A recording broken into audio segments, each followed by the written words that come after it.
loosely chairing the session, and we have Mimosa, another of the project managers here at With the Olds, who is doing the bad cop timekeeping.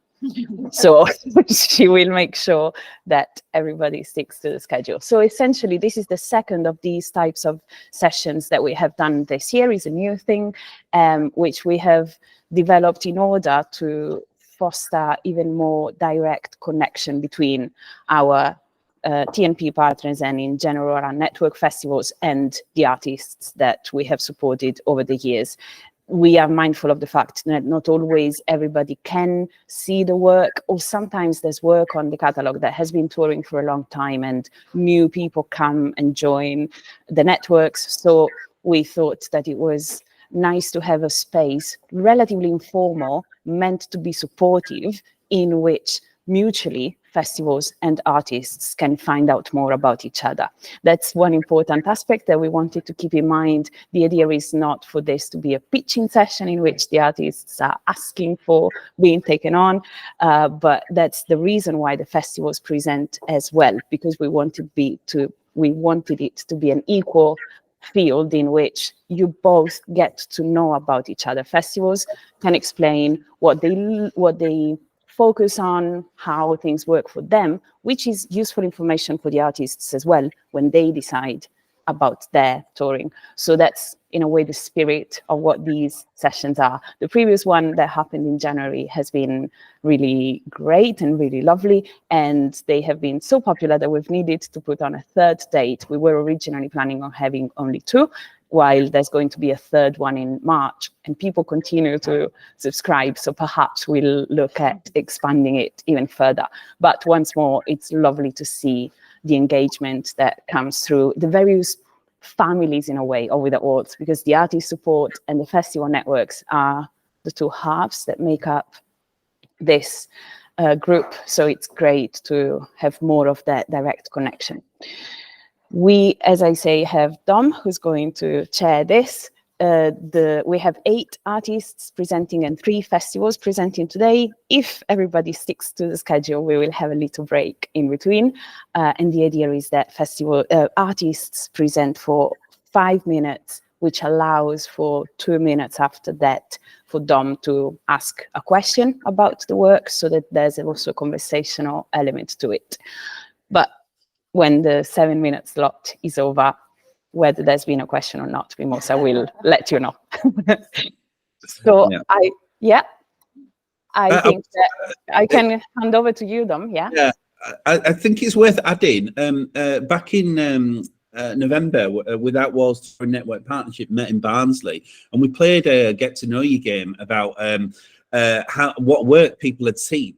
And what was obvious was that there was a whole load of people that had not seen a lot of the back catalogue work, and there's absolutely brilliant work. Is brilliant work. It doesn't matter what year it came out in, and I think COVID has also kind of messed with the time machine, so to speak. And I think people missed some amazing shows that are out there, and it's worth reminding us. I guess many of our audience, the work's new. Whether it came out this year or 10 years ago, it's normally new. So yeah, there's a brilliant opportunity to kind of hear more really from the artist.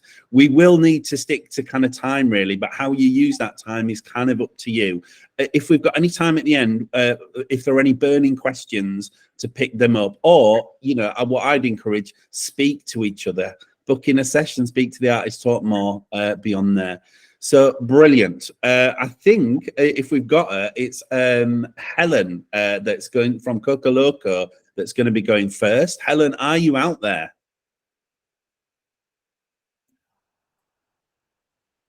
Is Helen with us? She did tell me a while ago that she is in Australia and she was driving somewhere today, so she may not make it. She's not let me know, but I think should we go to Jayne, and then if Helen does come along, we can come back. I'll really quickly look. So Cocoloco, brilliant. I've had them at a festival. They're amazing plastic created costumes. They are incredibly talented in knowing how to work with audiences, and they amongst the most extreme floods South Yorkshire had known, they were really great at adjusting to some difficult circumstances. So big shout out. Hopefully Helen joins us later. But if not, yeah, let's move on.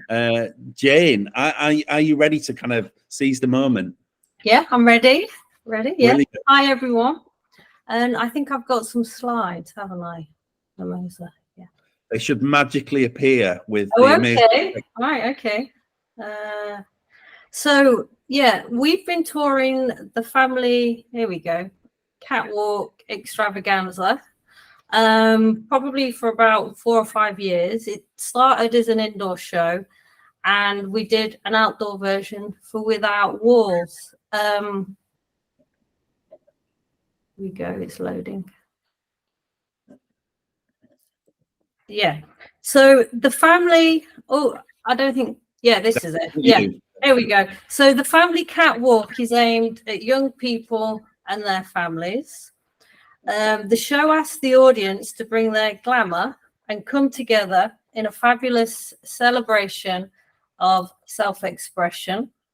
There's 4 dancers, Zav, Darnell, Fortune and Khan, and the dancers go head to head in a dance fashion and lip sync competition. So you can see here, we can do it on grass, we could do it on concrete, or we can do it on staging. So it's an interactive show. So in the background here, there's Ricky Beadle Blair, who is the host. So the audience decides who the winner is by stamping their feet, clapping their hands, and making noise to show their appreciation for their favorite performer. And the winner is announced by our host, and then the loser gets the chop, so has to leave. So we also offer a Feeling Fabulous workshop, so the families and the young people can learn the moves prior to the show. So some dance moves, some voguing. That's Fortune.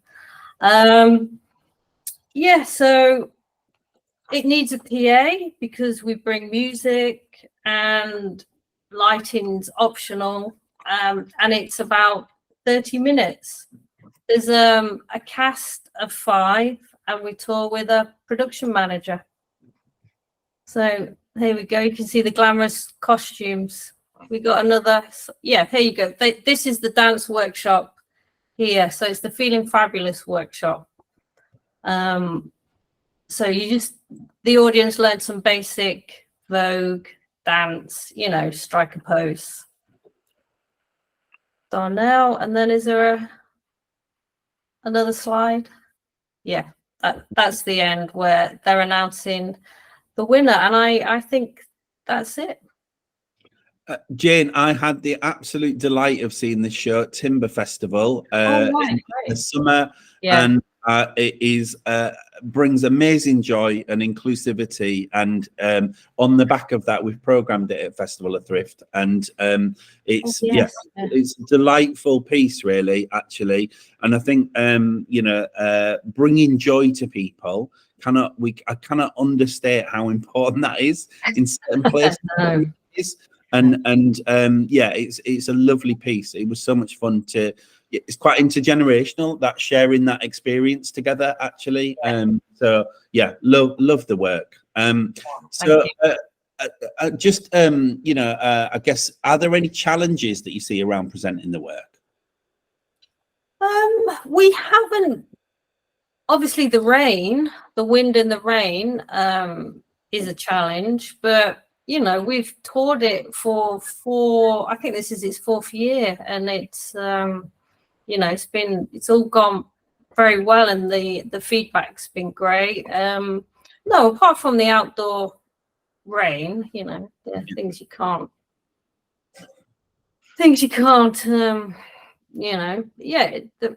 That's the main one. And I have a real practical question. Can it actually go on a fashion catwalk? Yes, it can. Yeah, it can. And it's been done on a fashion catwalk. Yeah. Okay. That was for my own self-interest. That's nothing to do with this session. Yeah. Really practical. Okay. Briefly, has anyone got any questions about the piece, about the work? You know, either from fellow artists or indeed from festivals that are interested. Be good to know about timings. I'm just thinking it would work really well for one of our events, but in between bands, it might be really good. And then maybe we could do something like a clothes swap thing around it as well. Yeah, the show lasts about 30 minutes.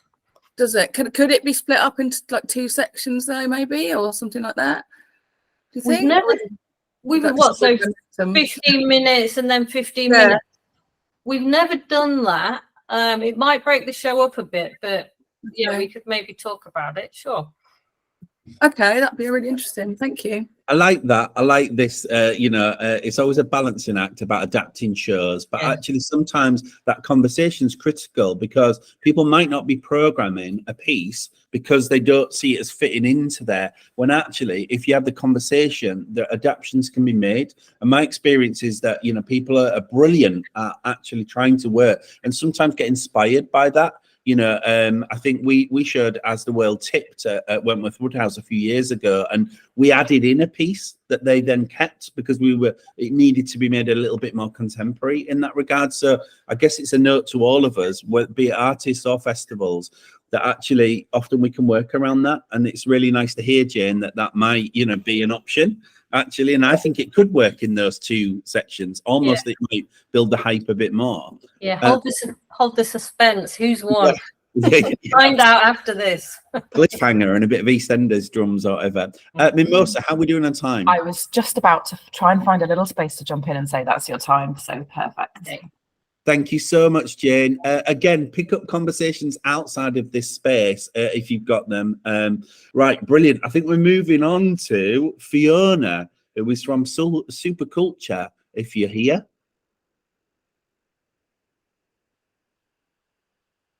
Have we got Fiona?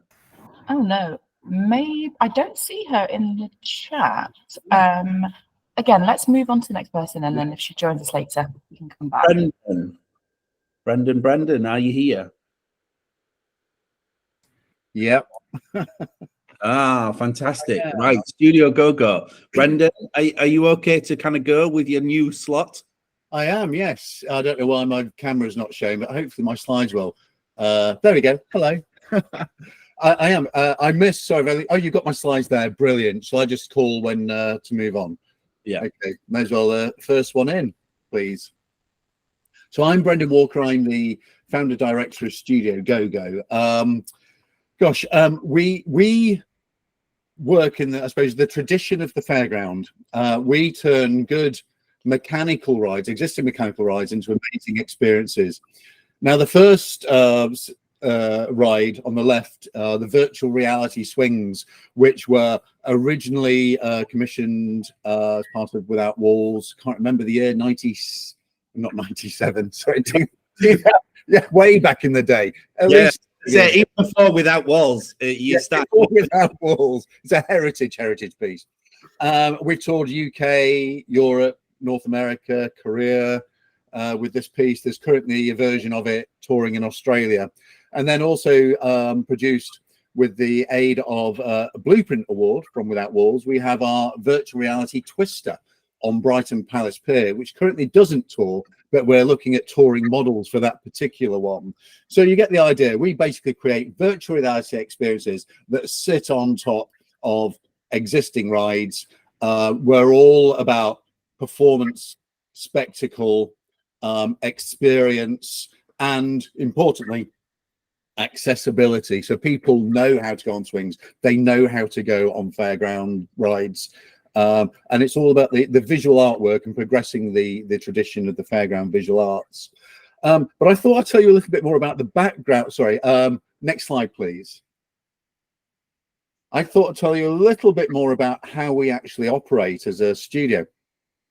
So currently we have of VR swings. We originally went on the touring network with a series of work. In fact, it's the Shuttlecock, High Roller, Jellyfish and Walker, which all make people feel, they take that sensation of swinging, the embodied sensation of feeling lighter, and heavier on a swing, and we make riders feel like they're either a shuttlecock or rolling through space, or a jellyfish undulating through water, or a giant robot walking through space. And the same with and then I think 4 years ago we were commissioned by the City of London Corporation to do a whole bunch of new content around Leonardo da Vinci's 500th anniversary. And the same is true of the VR ride on Brighton Palace Pier. We've created 3 different visual artworks for their different experiences that make people feel like they're pinging off through space and whirling through completely new worlds. So our playground is in the mind, but we like to make people scream, and it's all about attracting spectators. Have the next slide, please. But we are not just restricted, sorry, previous one. We're not just restricted to the movement of swings. We have started to evolve work for other pieces of play equipment, other fairground rides. So as a studio, we're all about movement, mechanical rides, and creating experiences for them. Next slide, please. The way it works, and again, this is more techie, but we are creative technologists. We take the movements of the physical sensations, we use the headset to monitor those. We then create in a virtual world new forms of movement, new simulated movements, which only an aerial performer would ever usually get to experience. We make you feel like you're tumbling or zooming through space. So we essentially control the camera.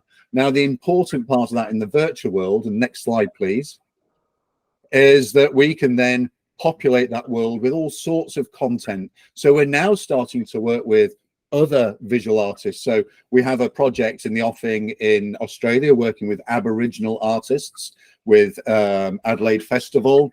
We started work with Indo-futurists in India. We're hoping to get that funded by the British Council. So we're now using this because we've honed our craft of how to create content. We are now looking to work with, well, even community groups as well. So we are using what we've learned to actually start engaging with other audiences. Next slide, please. And so finally, I suppose I'd like to say on our last, yeah, there we go. On our last slide, you know, we've got, I mean, I come from a world where I work with theme parks and other ride operators, but we've honed our craft. We know how to set up and install our VR swings in any locations. We've got 8 swings, one of them is wheelchair accessible. And equally on Brighton Palace Pier, where we're able to engage in very sort of commercial spaces and operate effectively. So we know how to work with audiences. We know how to get in and out. But critically, we know how to manage the large queues we like to generate. And that's all key too. So I'll leave you with that. But it's a broad picture of what we do. But currently what's on offer from, I suppose, our back catalogue are the VR swings. But we're much more than that as a studio.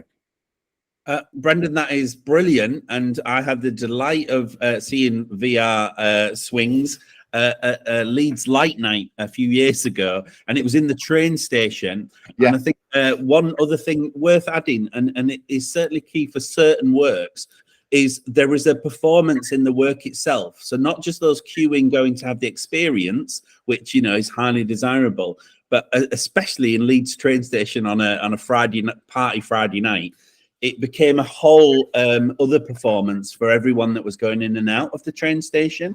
And they're curious to watch the people having the experience in there. So, you know, as and I could say, we commissioned a piece of work in at Melbourne Festival where they calculated that we have 11 active spectator participants per rider. And that's not just passers-by. These are people who are actually eyes on stood watching. So, yeah, whereas we could do 100 riders an hour, we've certainly got capacity for 1,000 spectators an hour as well. Yeah. And I think that's an interesting thing in performance, making people curious, you know, it is actually a big part of kind of what we try to do, I think, within there. I will glare at Mimosa, but are there any kind of questions for Brendan or anything? We have about a minute left, so we're not in a rush. Hi, love. Hiya, I'm just interested, would you work with an existing fairground provider? Yes, absolutely. In fact, well, in South London, I know George Irving quite well, and we've brushed up against Manning's, etc. So I've talked to George about going into, let's say, Winter Wonderland. So we would fit in this sort of swing boats kind of area, sideshow, as it were. So we're very happy. Yeah. We've got another question in the comments about how you co-create with communities potentially within your work. Excellent question. So we've been so one of the routes we've been looking at is being able to work with communities to create cardboard models in a space. So using materials that we know. So digital technology is no longer the barrier to entry. We can create cardboard models in spaces. We can 3D either using photogrammetry, or we can send stereo cameras down, and we can turn that into movement experiences. So it's all about, for us, then it all becomes about storytelling, about getting communities invested in telling their stories and leaving a legacy of their content in their local playground. So we're not actually tied to our own swings. We are looking at models of leaving a VR headset at a local library, so that piece of work then becomes present in that space as a sort of legacy project. Brilliant. Thank you so much for that. And art has always repurposed technology in the most wondrous ways, and you're continuing that brilliant tradition, Brendan. Fantastic. Right. So I do believe, and we got a sneak peek on one of the slides, that we've got Victoria from Motionhouse who's going to come in next. Hello. Sorry, my computer's just doing something funny. One moment. Can I just let you know, I'm putting the presentation up a bit. It's a little bit slow, so just if it's not coming up, just bear with me because it's just loading. Yeah. Okay. So no getting passive aggressive at Mimosa. It's technology. It's not her deliberately being slow. Grand. Right, I'll crack on then. So I'm Victoria. I'm the program producer of Motionhouse. So we're a dance circus company, and we're based in Leamington Spa. As you can see from the slide here, this is a representation of the 4 kind of main strands of our activities. So we've got our full-length indoor touring, which goes to theatres around the UK and around the world. We have large-scale special commissions, which take place outside, in stadiums, and on TV. We have a fantastic creative learning program of classes and workshops. And then we have our outdoor touring. So we actually have 2 shows in the Without Walls catalogue that I'm telling you about today. So we have Wild, and then we have Captive. So I'm going to start with Wild on this slide. So Wild is our flagship outdoor show, and it premiered back in 2019 and has toured to a fantastic response from audiences so far. So far, we've toured across the UK and Europe, and we've gone to 8 countries so far, which has been really exciting. And we've performed the show to over 100,000 people. So Wild explores humanity's relationship with the environment and humanity's growing disconnect from the natural world. The set, as you can see from the photos, is this striking urban forest of tall poles, and the tallest of those is 5 meters high. And then our dancers stand on top of them at moments. So the full height of the show is 7 meters, which means it can really be seen from a really far distance. So it can really attract those massive crowds. So the height of the set and the kind of accessible, enjoyable performance style really attracts those crowds and keeps them engaged for the entirety of the show as well. So Wild is action-packed, it's got gravity-defying dance, acrobatics, circus, which really appeals to broad audiences of all ages.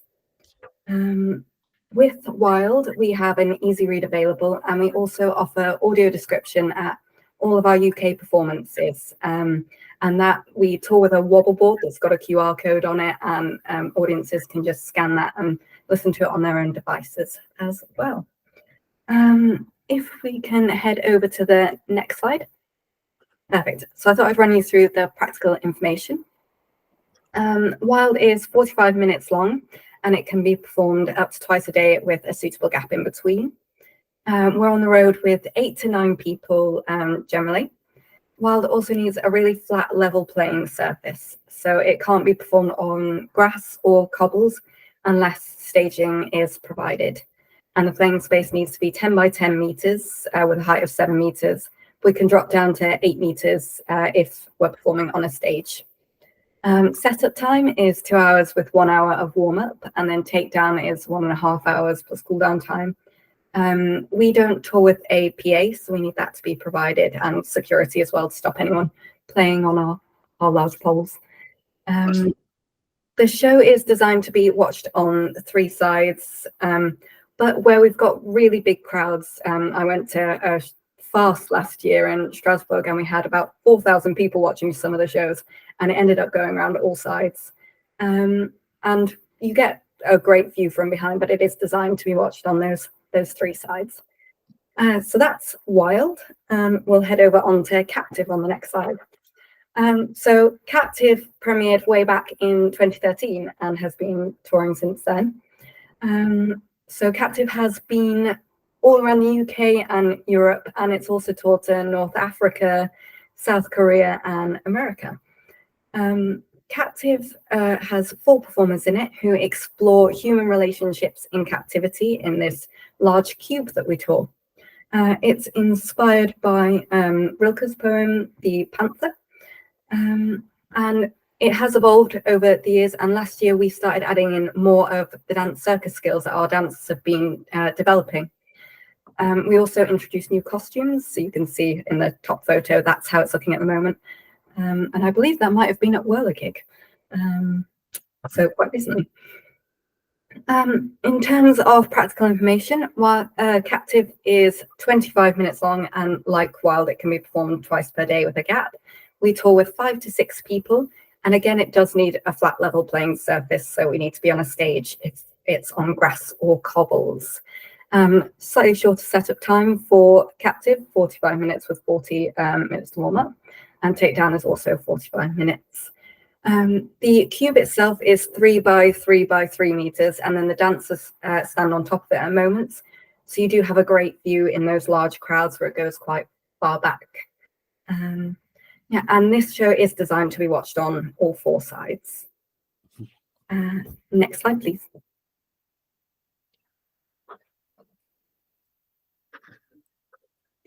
Victoria, you've got 30 seconds left on this bit. Oh, no.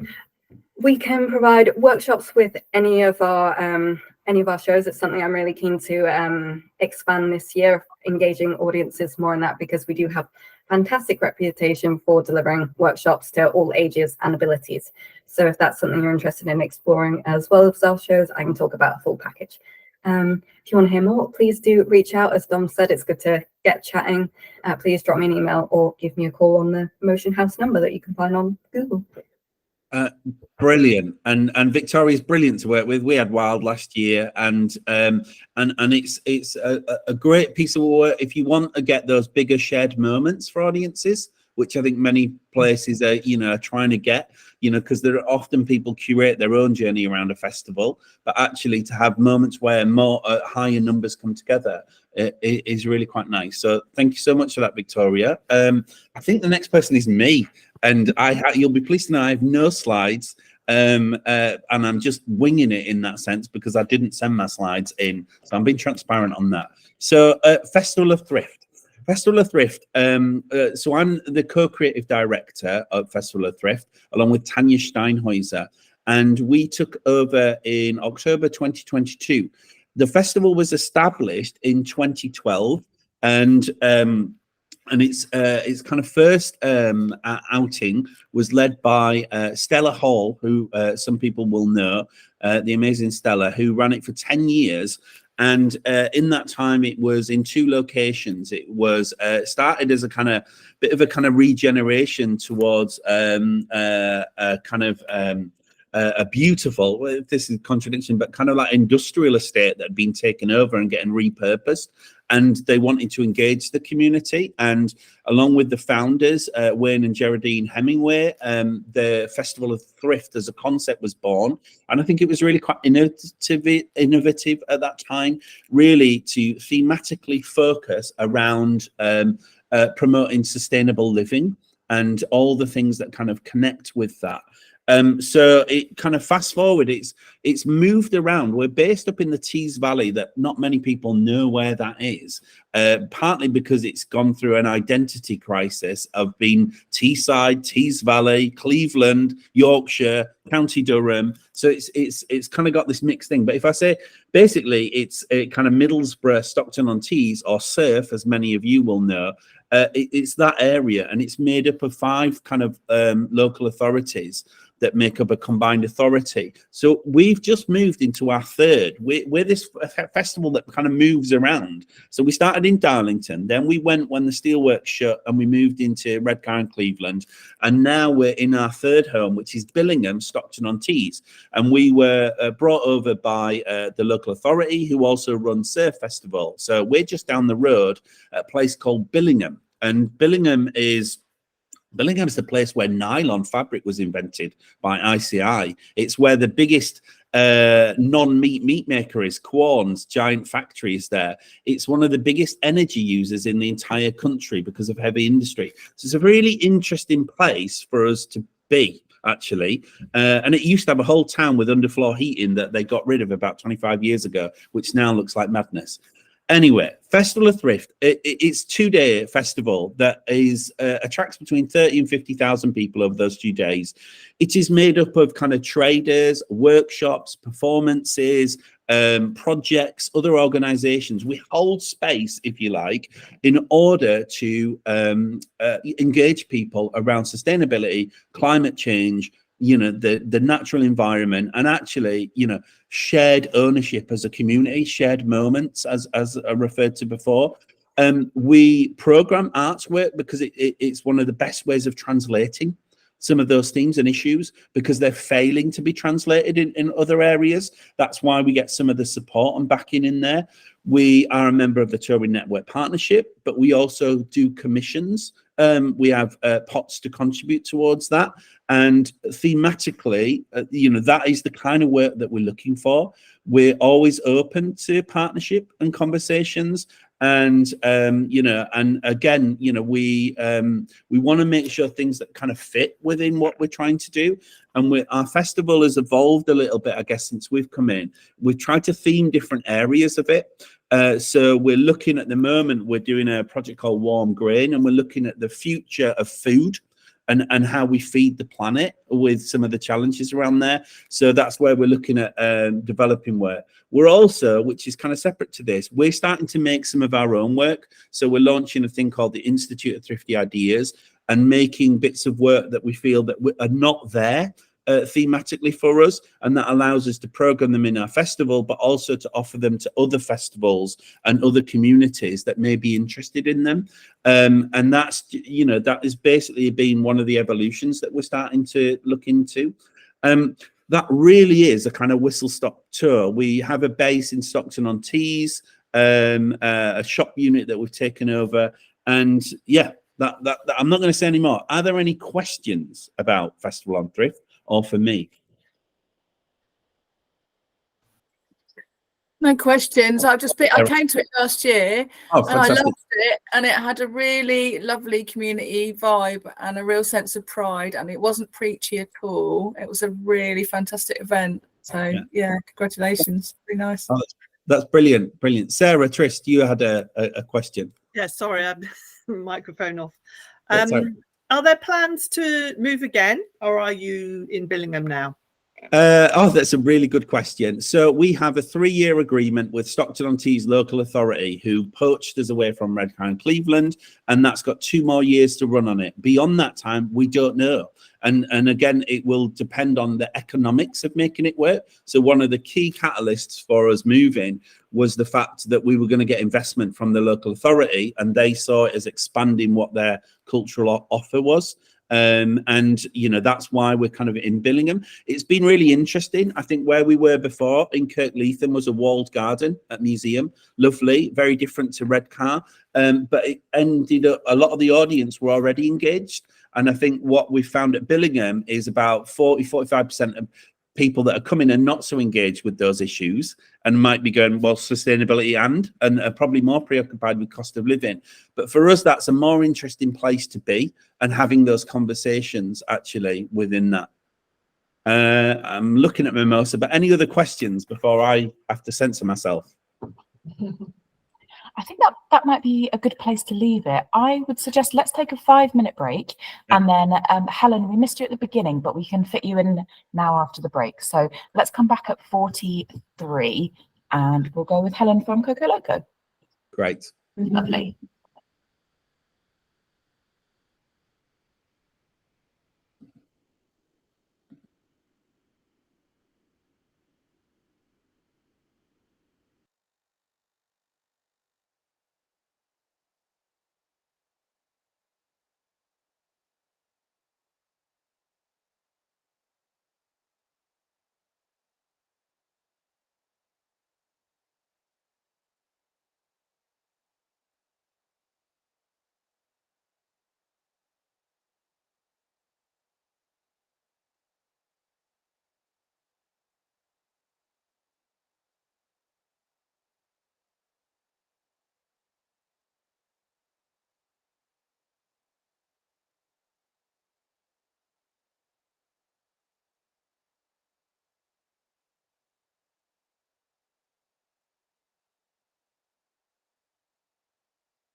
Okay, people are heading back.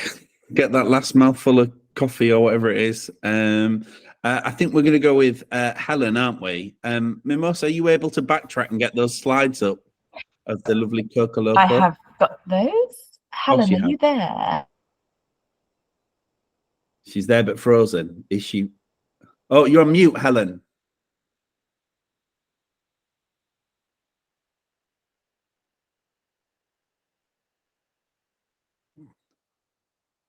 Helen, can you turn mute off?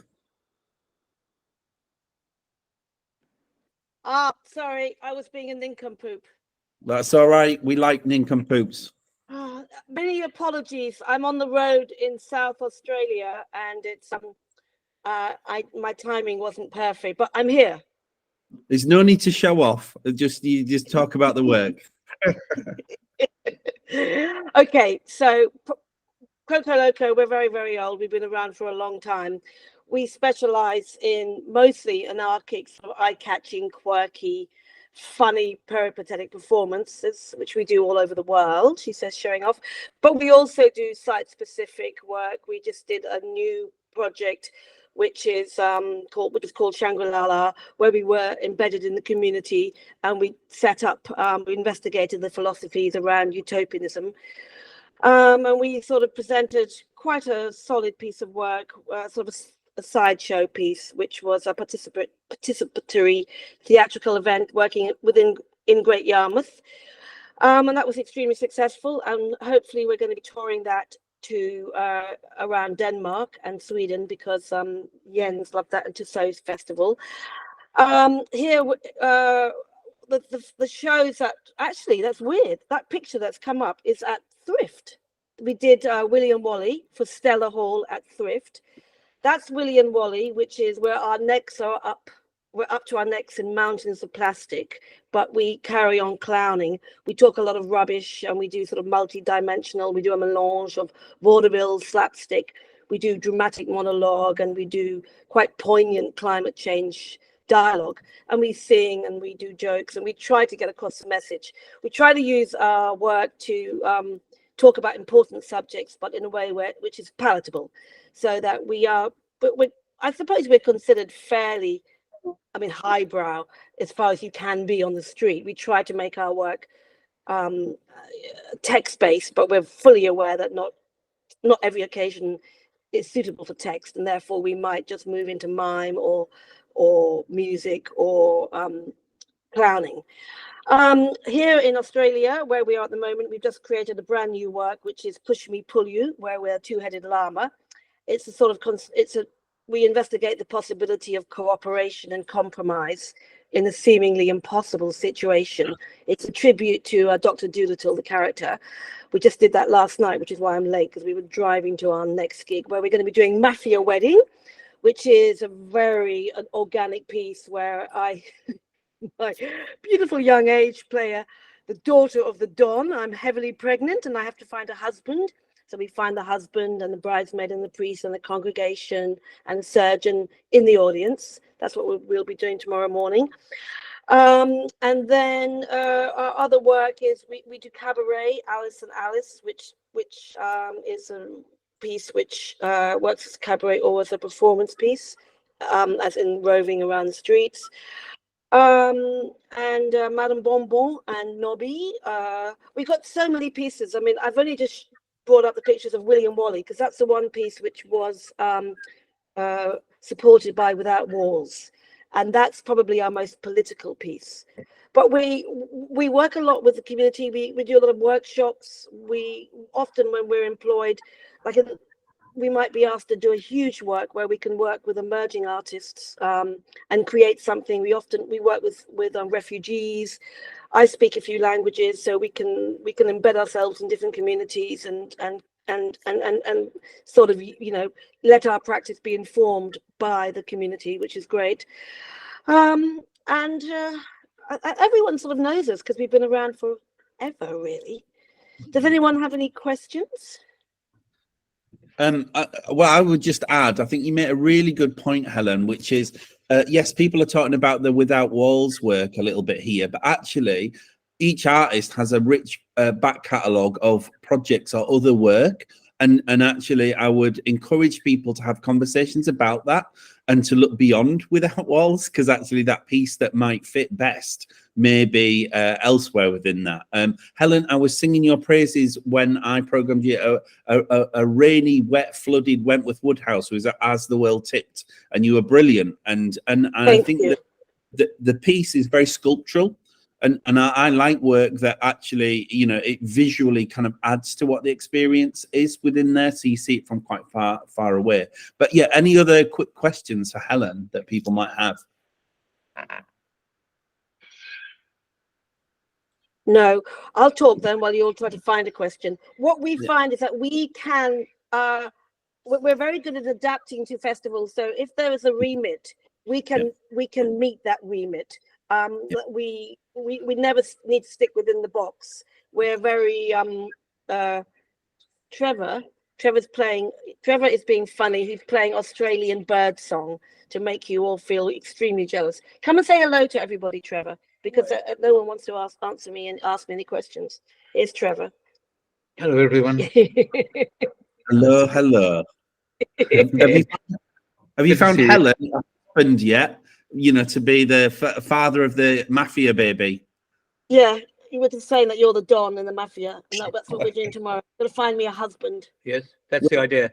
We have to find her husband because she's just about to drop the baby, and in the Catholic Church, you have to have a baby born in the block. So we have to do it, and so. But then with the moment that she just says I do, or almost, her baby starts coming out. She breaks her waters. It's a shocking theatrical moment, but very funny. I'm sure I'll definitely find you a husband here. I'll probably offer you Pete Gunson from Pif-Paf. So you know, I'll volunteer. Yeah, there you go. So there you go. He'll be a great husband. That's amazing. Thank you so much. We are at time as well. Yeah, I love to Australia, and look forward to seeing you. Apologies for being late. We're never late if you book us. We're always on time, and we always do triple the amount of work. Brilliant. Thank you so much. Fantastic. Right. I think we're going to move on to Ray Lee. If we're going, have we got? Sorry, it's Sara Trist. We've had a last minute swap out, so Sara is presenting Gravity now. Sarah is not Ray Lee. Over to you, Sarah. Hi everyone. So from the ridiculous to the sublime, I'm not talking about me.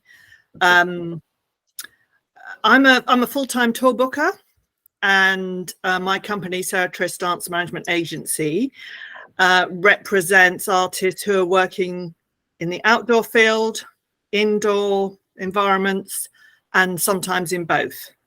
And I'm here to talk about Gravity and Levity, and they are sublime.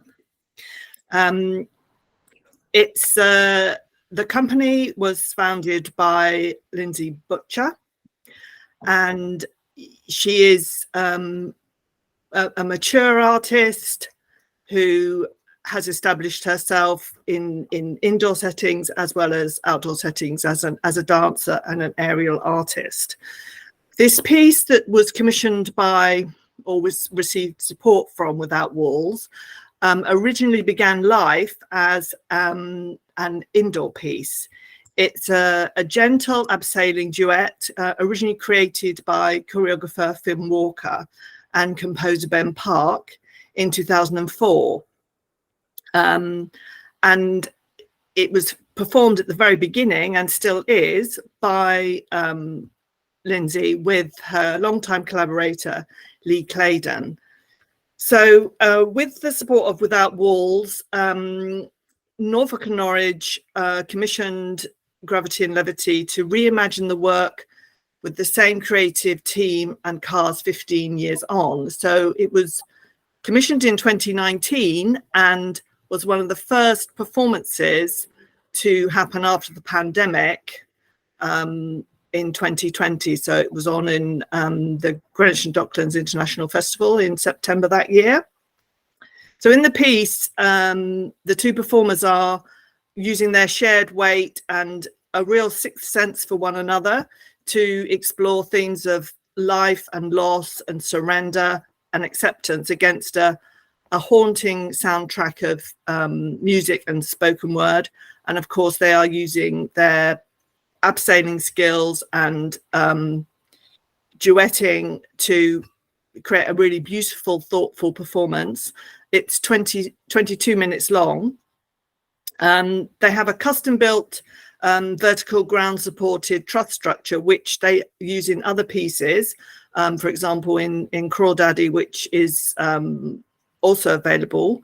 And it can be performed against a permanent structure or indoors even. So it has a certain amount of flexibility. The pictures are in Canary Wharf, which was from the premiere.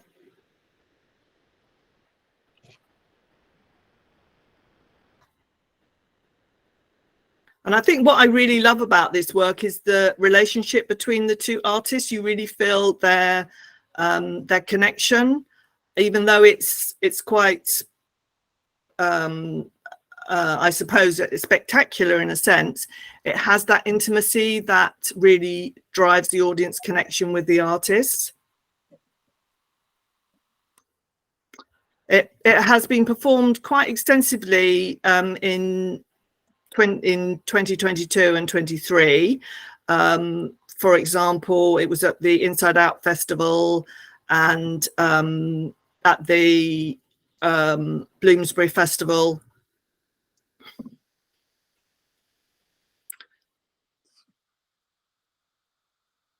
So it goes on tour with 2 riggers and a production manager. It needs a minimum area of 10 meters by 10 meters with a day before get-in, ideally. Though if the company is going to be in situ for a couple of days, it is possible to get in on the day. I think that's everything I can say about the show. Has anybody got any questions? That's great, Sarah. And, and also Sarah does amazing work at getting work out there. If you've never had an email off Sarah Trist, you do not exist within the outdoor arts. And and honestly, there's so much more. I guess you're here representing that, but there are so many artists that you help promote and connect to an audience, which is brilliant. But yeah, have we got any questions on that piece? Or again, from Sarah's knowledge, amazing knowledge as a kind of tour booker?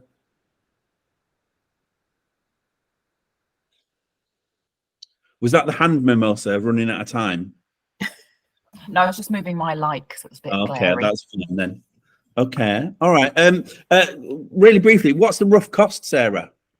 Rough cost, yeah, or even exact cost. It's just shy of £3,800 for 1 day performances.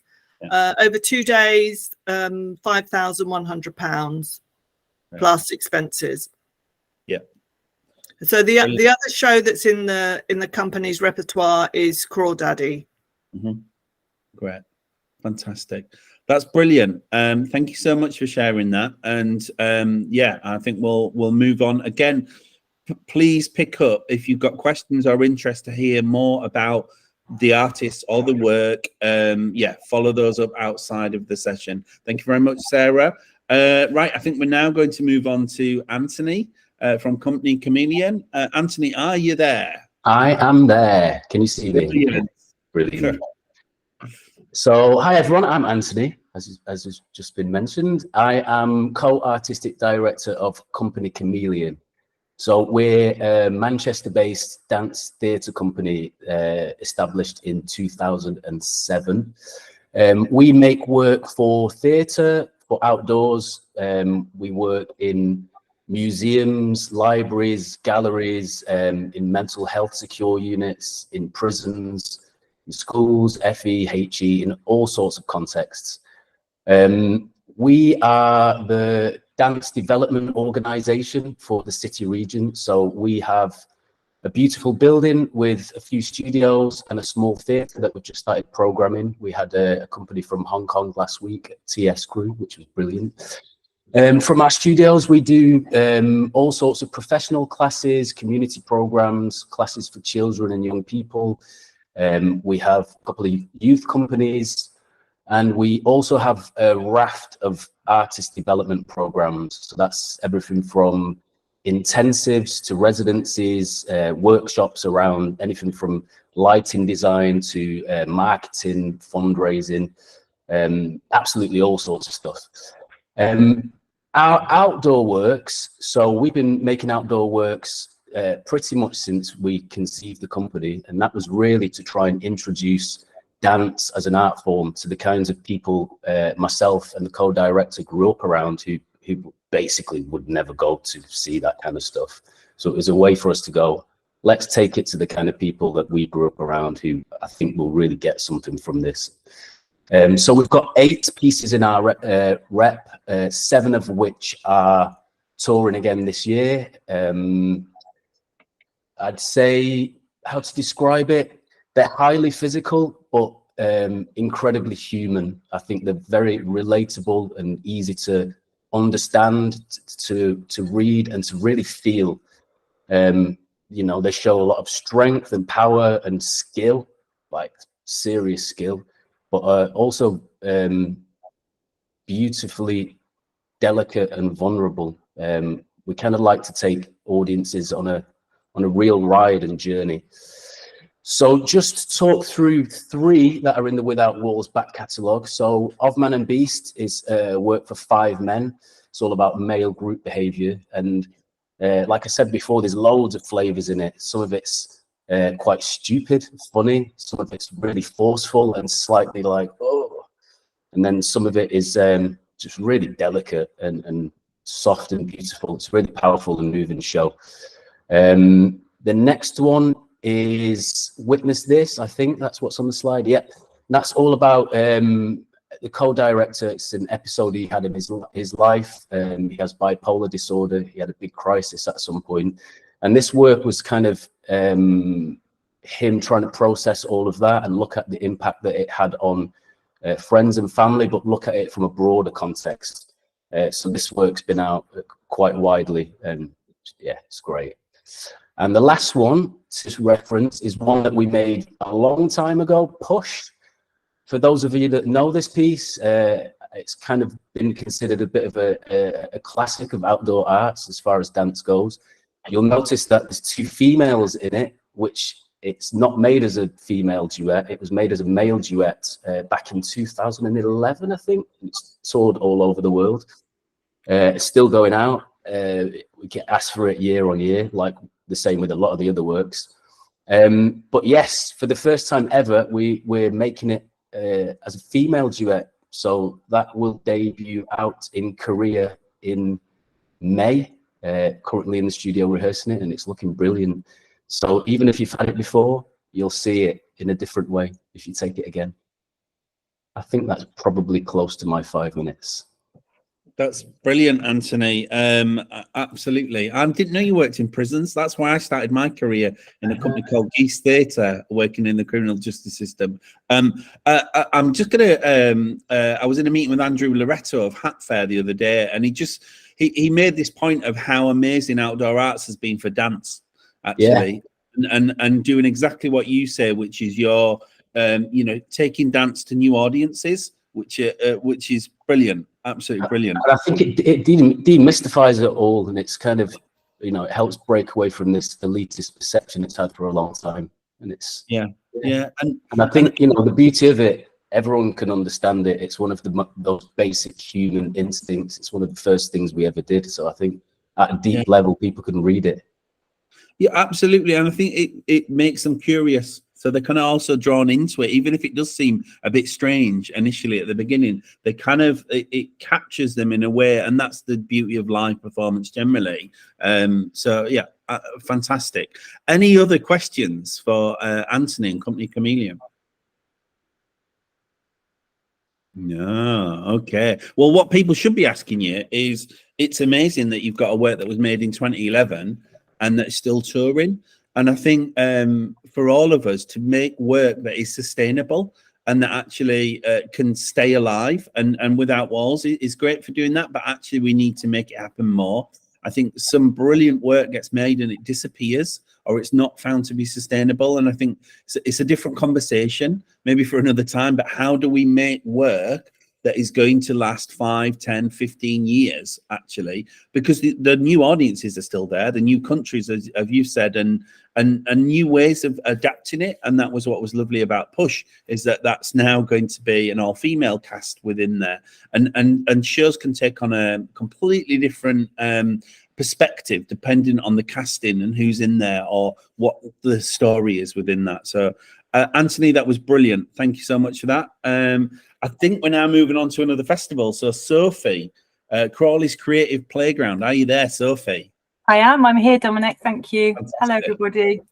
I've got a few little slides to show you, but Creative Playground Crawley is really quite new. We're a Creative People and Places Arts Council funded project. So we're not a one-off festival. We're a long-term place-based program, which is led by the local people of Crawley. And you can see all those logos at the bottom, but local organisations. So it's very much about what people want to see happen in Crawley. For those of you who don't know it, it's slap bang in the middle of Brighton and London. So it's 30 miles south of London and just north of Brighton, but it's been identified as one of the least engaged places in terms of arts and culture. So people in Crawley, there's not much happening. There's Gatwick Airport and there's a huge kind of trading estate. So our programme is Resident Red. We have a group of playmakers, or next slide, please. And it's all about trying to make Crawley a better place to live or work, and reaching people who don't have access to arts and culture for whatever reason, whatever economic barrier, or just they don't think it's for them. So we launched in May. If you could just whiz through the slides, Mimosa, then that would be great. Thank you. And I'm just going to give you some examples of things that have really worked for us. So taking work to playgrounds, taking work to youth centres. You'll see Bija here with their Chug Chug, which is in the back catalogue, and Simple Cypher's role model performed at a community centre event. Local parks are really important. Public spaces, so this is on a shopping parade, this is Members Lifted. So we're trying to inspire kind of joy, togetherness, pride of place in people. And this year we're really excited. It's so fantastic to hear about the work that artists are presenting, and we're delighted to be part of the touring network as a partner and have access to all this work. So we're looking at work for Pride. We're running a Green Spaces Festival. We're working in partnership with Brighton Festival to present Ancient Giants and Mogul Miniatures in schools. So we, as many of you know, to get to people who don't engage in arts and culture in those communities, schools is a brilliant place to start, schools, colleges, in terms of engaging families. So that's where we're going to be. I think we've got one. Is there one more, Mimosa? Oh, no, that's it. Okay, so just to give you a whistle-stop tour of who we are and what we're doing. So, yeah, we're just delighted to be here and have a seat at the table and be presenting work outdoors. It's all free. Yeah. And we've got a lot of work to do. We're hoping to be around for about 10 years. So hopefully we'll work with many of you over that time frame. I'm not sure whether Crawley is quite ready for Cocoloco yet, but it's going, you'll be going on the list a little bit later on, I think. Oh, every place is always ready for Cocoloco. I would just say Creative People and Places are brilliant projects. I used to be part of the Ruos one, who were once part of Without Walls, and No Flux helped establish that one in Rotherham. And they're brilliant for artists, by the way, to have conversations with all the different creative people and places that are around the country, who often co-create and commission with their communities. And so again, if you're able to adapt or to kind of work in more in co-creation ways, then absolutely, I think people like Sophie and the project that she's doing exciting work on are a brilliant place to connect with. It's really exciting. I love seeing those images in the playgrounds, actually. And again, taking work to audiences and communities that don't normally come, I think is really exciting. And there's no understatement to say it's a radical act to do that, actually, where you place work and what you do with it. Any other questions for Sophie and the brilliant work that she's doing? I have a question, just in terms of themes, because I know you have a few events throughout the year. are your events themed in any way?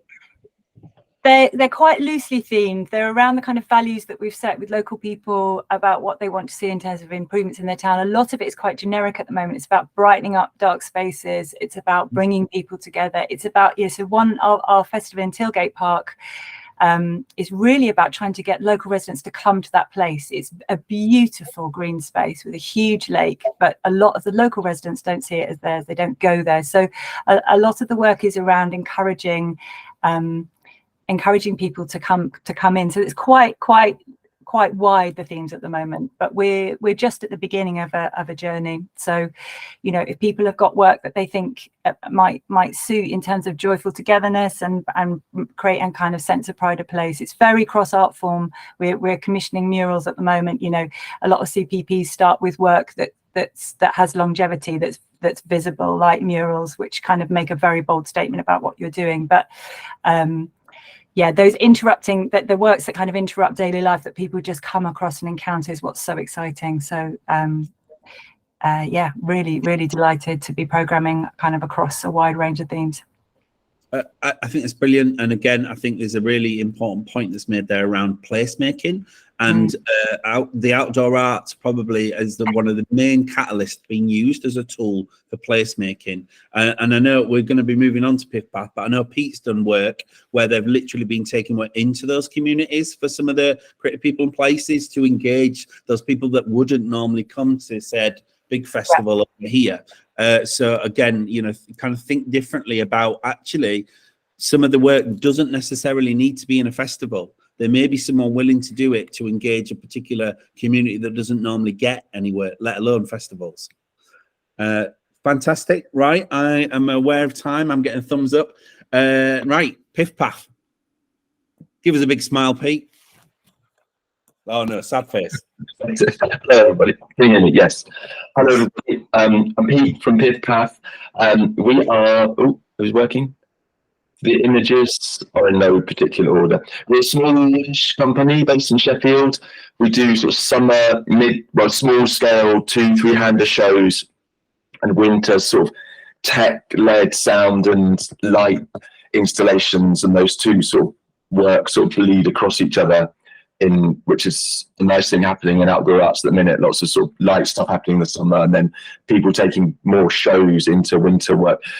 We have done more what I'd like to call sort of out of context work, where shows which we've done with Toast will just be presented on a bit of wasteland or a playing field in an estate, but with support. So people from CPPs, we've done Toast with Flux in Rotherham, but the Flux team will be out knocking on doors, building up an audience, so literally beating the streets. So I'll come to that later. This is Toast. We've got some images. These are not like the sexy promo images. They're just images that I've found that try and show how an audience interacts with Toast. It is a show full of songs and dances and food and drink and stories that were shared with us by communities around our workshop in Sheffield, but from around the world. And we sort of did this really lovely R&D process, chatting to people, being really open, exchanging songs and food, and turning it into a show, which is a tour around the world through the seasons. It's based on the cart, the Coast Cart, which has got a music set up at one end, a kitchen at the other end with a 5-star health and hygiene rating, and a turret at the top, and lots of explosions and bits and bobs in the middle. It used to be a 3-hander, but the banjo player went off to do BBC pantos, so now it's a 2-hander, but that is actually quite good because it allows us to sort of be a bit nippier and mould the show around audiences a bit more lightly, which I don't know if I'm making sense on that. It's weatherproof. It's got a big brolly on top. I don't know if anyone saw it at Stockton last year. So the big red wings fold out, and we had a lovely scene. So there's different scenes in the show. We take people on. This is a dance. This is a it's gone. A Yiddish dance where between each story scene we sort of have a little transition, and that'll involve leading people on a folk dance or a Sufi dancing. And it's just a really nice way to keep the audience alive and fresh and involved, and sort of mix it up so it turns it more of a collective experience than everyone sit down and we're going to do a show for you. And so Toast is just really sort of trying to mess around with that. So at one point, as I was saying, there's a terrible downpour, and it was a scene where we share coffee with people and ask them to share their longest loves with us after singing them an Arabic song. And the audience, about 100, sort of piled in under these big brollies, and then it stopped raining and everyone sort of spread out again and did a big dance. And so that was very lovely. This is in Saltburn by Sea, actually. Last year's tour started at the Royal Shakespeare Company, and it ended, I don't know, Tom, if you know this, it's a bit like a vineyard in Stockton. It's a secret yard. So the show is very adaptable. It needs a space about 6 meters by 6 meters. It can be in a big open space, or somehow these nice cozy spaces where the characters who are the guild of toasters can sort of come alive and cast this spell. It's quite a long show at 45 minutes for a two-hander, and people can come and go, but the point is that we want to take people on a journey that's quite other, so that length of a show really allows people to get into the pace of the show. It's quite gentle at points and sort of raucous and silly. We developed with Ian Douglas a bit, who's a storyteller, so there's lots of really old-fashioned sort of crafted storytelling, and there's some raucous bits shouting from the turret we got here. It's technically independent, so it rolls out the back of the van. We set it up, it's all battery powered, and we can run the whole day on our batteries and moving around. We do need some water because there's quite a lot of washing up, because we cook and share pancakes, donuts and coffee as part of stories with people, and that's just a really lovely way to show hospitality. I think hospitality is a really sort of fundamental human thing, so that hospitality is a really beautiful thing, and people sort of open their hearts to us and to each other in this little spell that we cast through the hour. There's also a moment with a lullaby where we get everyone to lie down and have a nap on each other's shoulders. Here I am dressed as a Cypriot granny, sharing donuts with the audience, which they go pretty mad for, but they only get a donut if they've learned the traditional Cypriot troll dance that we just taught them just before that. So there's lots of people don't get anything for nothing. They have to work for their for their donuts. Like I said, 45 minutes long. It's a two-hander. We've done some really lovely moments, taking it out into communities. There's a full video of the show, not full, but there's a video on our website, and the phone number on the website is my number if anyone wants to ring up and chat about it.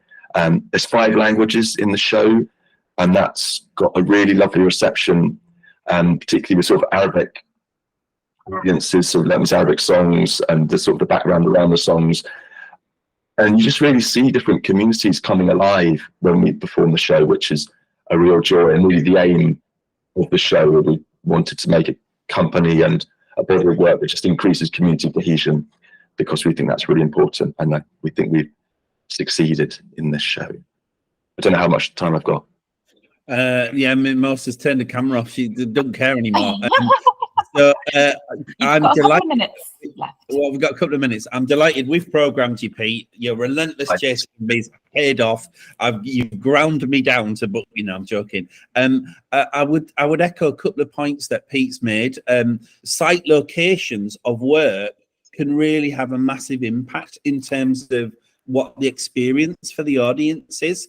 And having that dialogue with the artists or the companies is important, and also having a vision for where you might put work. Sometimes it's limited, but sometimes it can make a huge difference actually in terms of kind of making sure that's thought through. And Pete also made a point about there is a transition now going on where there's a lot more blurring into the light night movement, if you like, of events.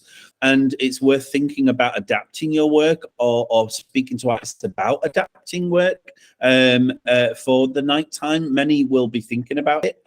Some may already do it. Others may be open to do that. Yeah. Any questions for Pete and the lovely looking toast? Pete, have you got any final points before we run out of those 30 seconds? No. Okay, he's a nice guy. Yeah. Speak to him. He's a nice guy. He'll be friendly-ish, kind of. Yeah. Brilliant. Okay, thank you so much, Pete and Pif-Paf. Bill Palmer, Avanti Display. Bill, are you out there? Yeah, I'm here. Fantastic. Look at Okay. that. Yeah, slides were ready for you. You've obviously, there's favoritism towards you, Bill. Oh, why is that? I don't know, maybe Mimosa must like you a little bit better. Oh, brilliant.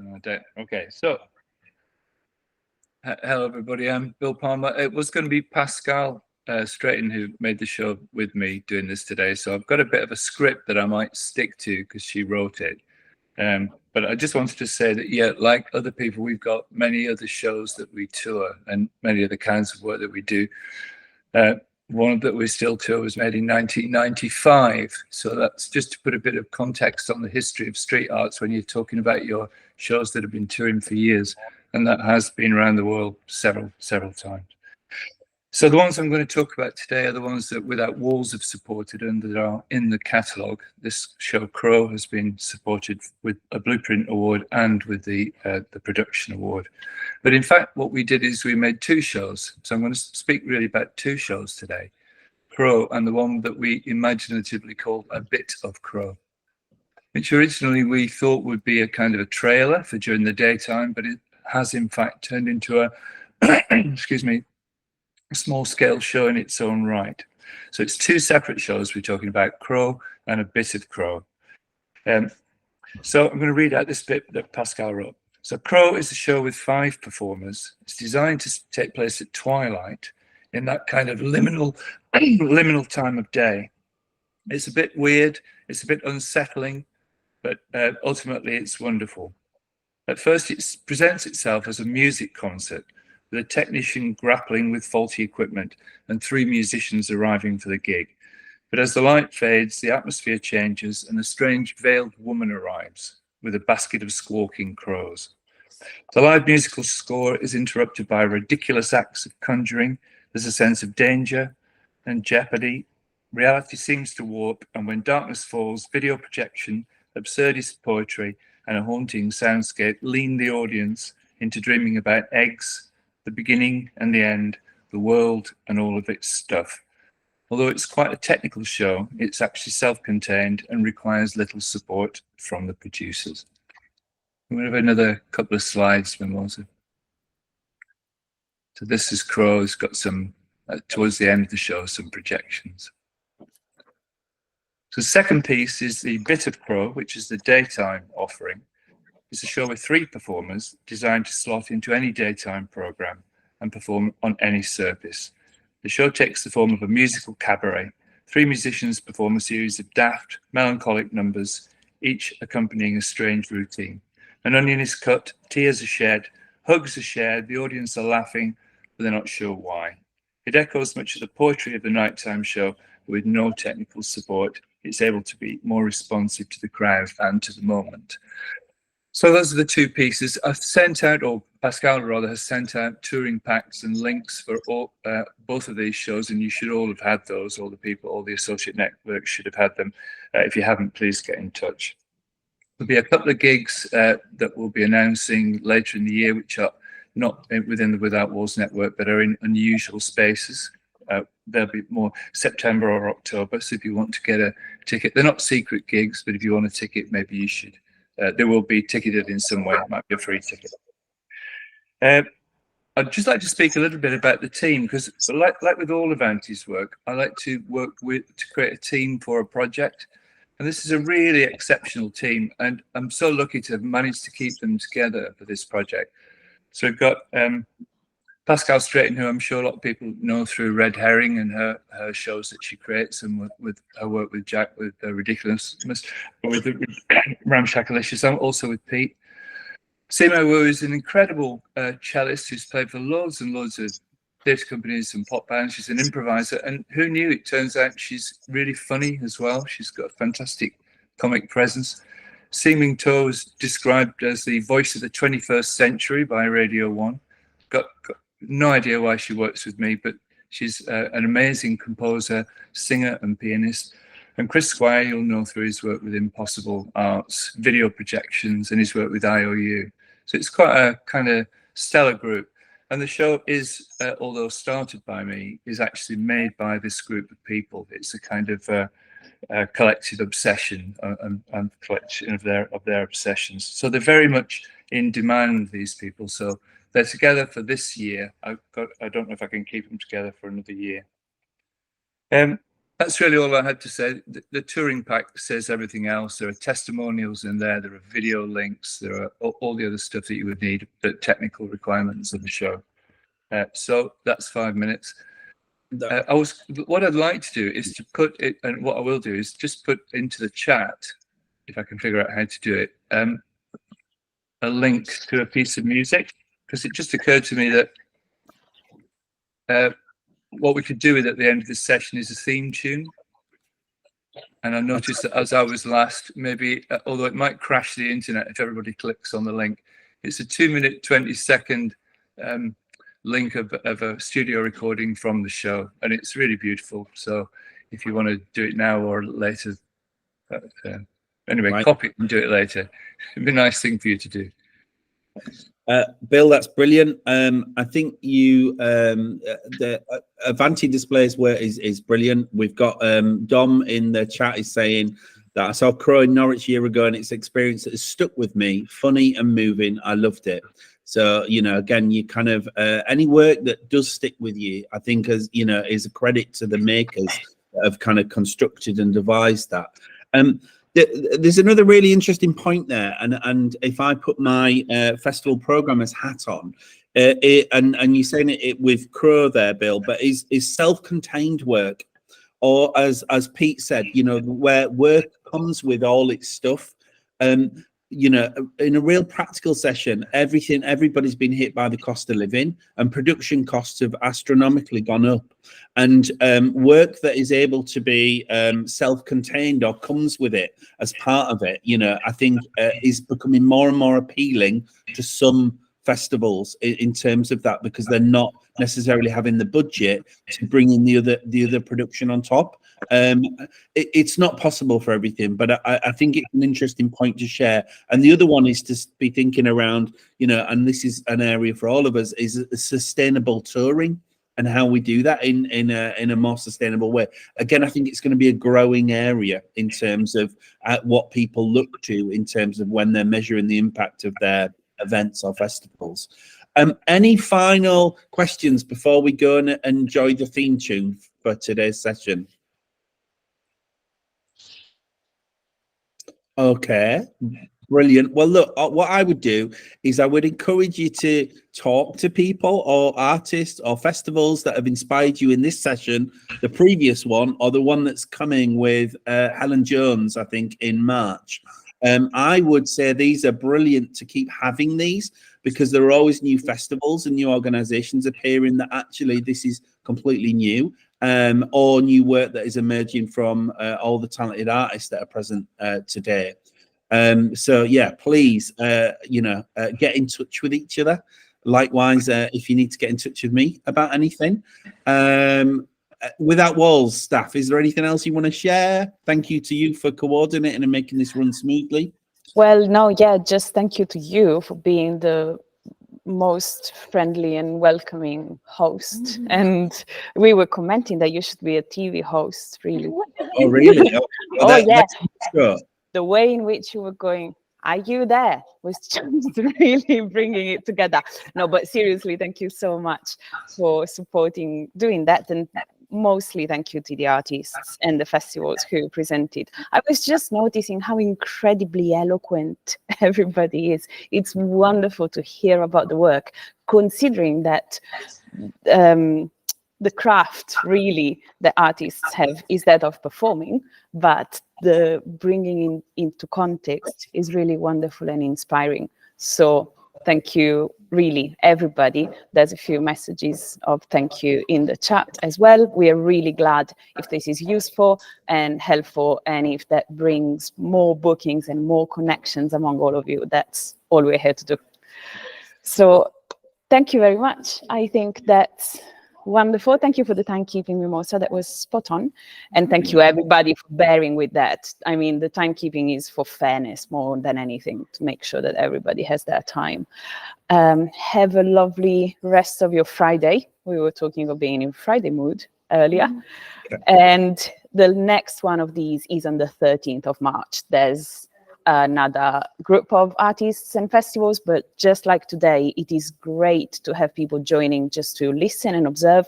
Do encourage other people from your organization to come along and listen, because for artists, it's a lot to do all of these presentations. So it's great to have that support.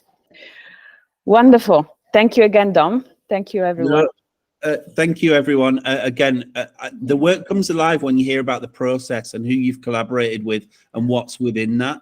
And sometimes you don't always get that in the touring pack. And I think having those conversations really understands what's special about certain work and how it might resonate. So I found it personally really useful. Take care. Have a lovely weekend, all. Bye.